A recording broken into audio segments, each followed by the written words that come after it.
Oilers, Ducks. Anaheim wins it 4-2. They send McDavid packing. He's got to have quite the stockpile of luggage. He's got quite a. I'm sure he's got, top quality luggage because he's used to being sent packing. So he's working on his golf game more than he's working on his hockey game. Ooh. A moment of silence. Yeah, moment of silence. What is Edmonton going to do? What are they going to do? From the first game, they just seemed off. They just seemed slow. And I know they're battling injuries. Like Draisaitl came into the playoffs injured. I can't think of his name. I think they said McDavid was hurt as well. They were talking about him not playing in Game 5. You're not going to keep McDavid out of Game 5. And they won that game. That was the only game in the whole series that they actually looked good. They played really well. Like from the beginning to the end of the game, they played great in Game 5. And everybody was just kind of like, okay, maybe. Mm-hmm. And then they get steamrolled in Game 6. They just got, it was a little closer than the score says, I think. But still ending 5-2 in Game 6. And this is very interesting, too, because Anaheim, a young team, very young team, and it seems like it's the year of the young guys. It almost. Does. Mm-hmm. And it's another situation where McDavid falls short, but what do you want him to do? How can you expect McDavid, Draisaitl, the big guys, Bouchard, how can you expect them to carry the entire team to 3 straight Western Conference Finals when they've lost the previous 2, or Stanley Cup Finals when they lost the previous 2? It's like that is a lot of work just to get back again with the idea that you could lose it again. Whenever the team's not built around them, like they don't have a team built around them. Right. And McDavid even took a huge pay cut. Yeah. To make this happen. He's on it. So everybody knows this is all over everything. McDavid's on the 2-year deal. Mm-hmm. He's given him 2 years to get it together, to get something rolling, to give him a shot at the cup. That's what he wants. He's a gamer. That's what he wants. And so I don't know where they go from here because, he made a statement saying, this is, what did he say? This is a mediocre team with high expectations. Something along those lines. That's pretty much spot on. Like he's calling out management, saying that you have to give me something, kind of like Pasta. Yeah. He said basically the same thing. I am 30 years old. You have got to give me some help. Yeah. It's weird because you've got like a Brady, I hate to throw football on it, but you've got a Brady-like player, mm-hmm. and you've got a Brady-like player in the way that he'll even take a pay cut. Yeah. And he's saying, just surround me with some good people here. Get me a good goaltender. Get me Jari. Get me Skinner. All these fantastic goaltenders. Just kidding. Right. And so this will be very interesting. They could have gone and got Bennington. They could have gone and got, if they really wanted to. I know Bobrovsky's not what he used to be, but they probably could have at least, maybe they did try. We don't necessarily know what happened behind the scenes.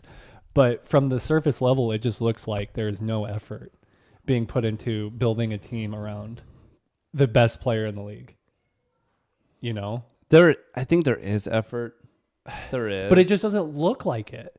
I'm sure there is. You don't think they're just sitting on their hands not trying to do anything? Who's their coach? Didn't they swap in the new coach because it was... Yeah. Wasn't that McDavid's one of his old coaches? I don't know a ton about that. Okay. If I'm being complete transparency, I'm not 100%. I might be wrong on that one. I don't know. Just to me, going out and getting Jari is like a slap in the face to McDavid. So let's give a few notes on it to end this up. Jari, you just mentioned Jari, mm-hmm. .895 save percentage. He came almost 4 goals. He came in for average. one game though.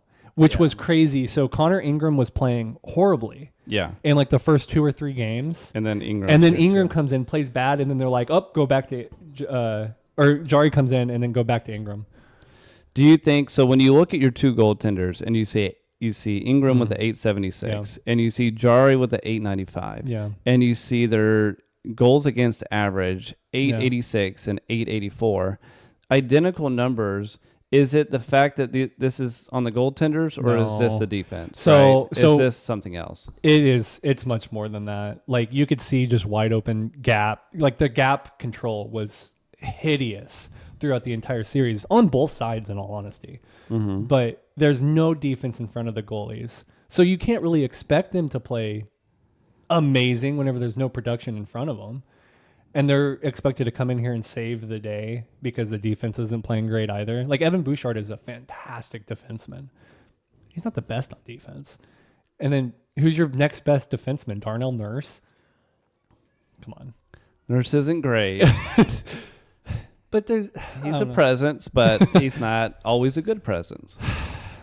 But Draisaitl led round 1 in points. All of round 1. For all teams in points. He had 10 points in the first round of 6 games.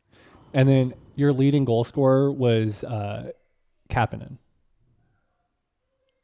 I don't know. There's just not a lot of assistance there. Yeah. I don't know. It was a lot of scoring, at least, I guess, in that series. But it was a fun series. Yeah, the Ducks come out. Lacombe led the team in points. He had 9 points. Lacombe, where is he coming from? This is like a breakout year for him. Yeah.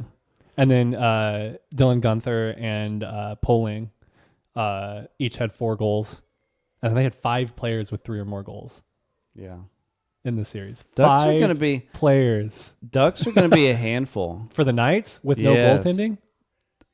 I think still.